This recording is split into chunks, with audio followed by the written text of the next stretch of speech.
Good afternoon, ছবিসপুর চ্যানেলে সবাইকে স্বাগত জানাই। তো আজ আমি নিয়ে এসেছি একটি চিকেনের রেসিপি নিয়ে, যেটি হচ্ছে দই চিকেন।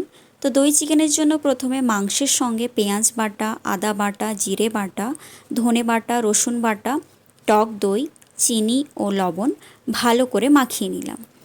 এবার উনুনে ঘি বা তেল চাপিয়ে গরম হলে মশলা মাখা মাংস দিয়ে ভালো করে নেড়েচেড়ে ঢাকা দিয়ে দিলাম। এবার দইয়ের ও মাংসের জল শুকিয়ে গেলে মাংস যাতে সেদ্ধ হয় সেই পরিমাণ মতো গরম জল দিলাম এবং ঢাকা দিলাম। মাংস বেশ সুসিদ্ধ হয়ে এলে নামিয়ে নিলাম। এবার 1 চামচ ঘি গরম করে তাতে তেজপাতা ও গরম মশলা গুঁড়ো ফোড়ন দিয়ে মাংসকে সাঁতলে নিলাম ভালো করে। তবে এই রান্নার কালার সাদাই হয়, কারণ এটাতে হলুদ দেওয়া হয় না, সেই জন্য এটার কালার প্রায় সাদাই থাকে।